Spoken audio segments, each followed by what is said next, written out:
কিরে বলতো, মন খারাপ করে বসে আছিস কেন? কি হয়েছে তোর? তুই কি বুঝবি আমার কথা? কালকে আমার গণিত পরীক্ষা আছে, আমার তো এখনো কিছুই হয়নি। দূর বোকা, তুই কোনো টেনশন নিবি না। আমি থাকতে তুই আশাও করবি না, ভরসাও করবি না। আমি যা যা লিখবো তুই ঠিক তাই তাই লিখবি। তুই কি জীবনে কোনোদিন বইয়ের পৃষ্ঠা খুলে দেখছিলি? দূর বোকা, আমি যা যা পাস করছি এই পৃথিবীর কেউ করতে পারেনি আর পারবেও না। বলতো শুনি, কি কি পাস করেছিস? আমি ফার্স্ট ক্লাস এবি আর ফার্স্ট ক্লাস এএম পাস করছি, যা এখনো কেউ করতে পারেনি আর পারবেও না। ওরে বাপরে, এটা আবার কি পরীক্ষা? মানুষে কি যে ভুলভাল শিখে। ফার্স্টে কোনোদিন বিয়ে আসে নাকি? বারে বলে বিয়ে বিয়ে, আবার বলে এম এ, কি যে হবে এইসবের। যাই হোক, কালকে আমার পরীক্ষা দেখাবি তো?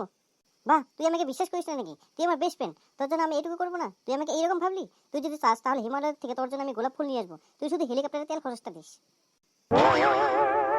থাক, এত লেকচার মারতে হবে না, কালকে দেখবো কত দেখাস আমাকে। চল যাই, এখন বাড়ি ফিরবো।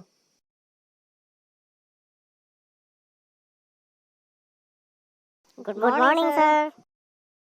বাপরে, জীবনে কোনোদিন গুড মর্নিং বললি না, কালকে পরীক্ষা বলে গুড মর্নিং বললি। দারুণ ইংরেজি শিখেছিস দেখি। হ্যাঁ স্যার। আচ্ছা আচ্ছা, ঠিক আছে, এখন পরীক্ষা দিতে বস, আমি একটু রেস্ট নিয়ে নিই। ঠিক আছে স্যার। ওই বলটু, এক নম্বরের উত্তরটা বলতো তাড়াতাড়ি, কি হবে এটা উত্তর? দাঁড়া, আমি আগে কোশ্চেনটা দেখে নিই সম্পূর্ণ, তারপরে তোকে বলছি। আচ্ছা ঠিক আছে, তাড়াতাড়ি বলবি, তোর অপেক্ষায় কেন আমি রইলাম। ওই কিসের গল্প এত? এক চড় মারে সবগুলো দাঁত ফালিয়ে দেবো। ওই কি হলো, এক নম্বরের উত্তরটা বল তাড়াতাড়ি। ইস, সবগুলো পারি কিন্তু একটা মনে পড়ছে না এখন। একটা কাজ কর, এক নম্বর কটা পরে লিখবো, তুই এখন 2 নম্বর কটা লেখ। আচ্ছা বল তাড়াতাড়ি এখন। 2 নম্বরেরটা পারি, পেটে আসছে কিন্তু মাথায় আসছে না, বলতো এখন কি করি? ওই পরীক্ষা দিতে আসছিস না মাছের বাজার লাগাতে আসছিস? এত গল্প কিসে তোদের? স্যার, পল্টু শুধু কথা বলে, ওকে বের করে দিন, আমার মাথাটা নষ্ট করছে, ও আমার মাথাটা হ্যাং করে দিচ্ছে। তোরা কি চুপ করবি না পরীক্ষা থেকে বের করে দেবো তোদেরকে? স্যার, রুমটা তো অনেক মশা, মনে হয় আমার মাথা ব্রেন সব খেয়ে শেষ করছে, সেজন্য কোনো কিছু পড়া মনে পড়ছে না আমার। বেটা জীবনে কোনোদিন বইয়ের পাতা দেখে আজকে আবার বড় বড় লেকচার মারছে। ওই তোরা চুপ করবি না বের করে দেবো তোদেরকে এখন পরীক্ষা থেকে? স্যার, সিগারেটটা একটু জোরে করে টানুন, মশাগুলো বের হয়ে যাবে। আচ্ছা আচ্ছা, ঠিক আছে, তোরা লেখ, আমি একটু রেস্ট নিয়ে নিই। বলটু, তাহলে এখন বল 3 নম্বরটা পটাপট।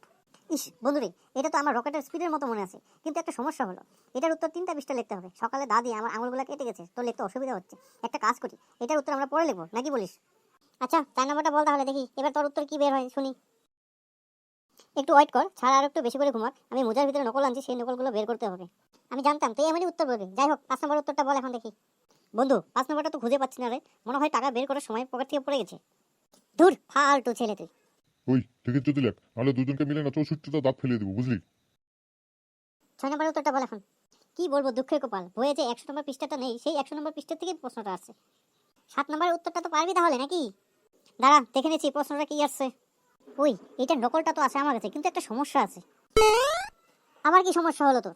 আমি যে মোজাটার ভিতরে নকল আনছি, সেই মোজাটা খুললে গন্ধে সারে জেগে যেতে পারে, পরে আমাদেরই সমস্যা হতে পারে। দাঁড়া, একটু পরে বের করবো, এত রিস্ক নেওয়া ঠিক হবে না। ওই তোদের গল্প শেষ হয় না এখনো? স্যার, আপনাকে খুব সুন্দর লাগছে, আপনার মুখের ধূপশালা গন্ধটা খুব সুন্দর। ওই ফালতু ছেলে, এক চড় মেরে দাঁত ফেলে দেবো সবগুলা। ওই, তুই কি কিছুই পারিস না নাকি? দাঁড়া, এটার উত্তরটা আমি লিখে নিই, তারপর তোকে আমি খাতাটা দিয়ে দিচ্ছি। ঠিক আছে, তাড়াতাড়ি লেখা আমাকে দিয়ে দে। কি হলো, দে তাড়াতাড়ি। তুই কি যে ডাকাডাকি করিস, তোর জন্য আমার কিছুই মনে পড়ছে না এখন।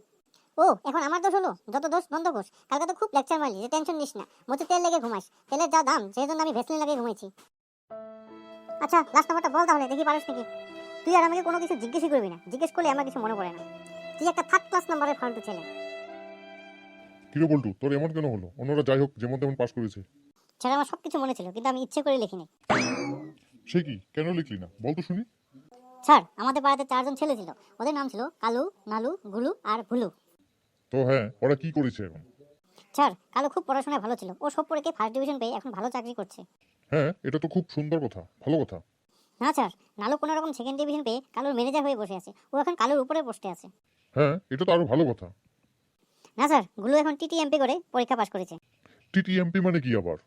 স্যার, টিটিএমপি মানে হলো টাইনা টুইনা মেট্রিক পাস। দূর ফালতু ছেলে। স্যার, ও কোনো রকম পাস করে মিনিস্টার হয়ে বসে আছে, কালু আর নালু গুলুকে দেখার জন্য এখন লাইন ধরতে লাগে। আর ভুলু কি করছে বল এখন শুনি। স্যার, ভুলু তো আমার মতোই করছে, ও পরীক্ষায় কিছুই লিখতো না, কোনো পরীক্ষায় পাস করতো না, এখন সাধু হয়ে বসে আছে। কালু নালু গুলু সবাই ওকে দেখতে যায় আর প্রণাম করে, তো ভুলু কিছু না করেও সবার উপরে বসে আছে।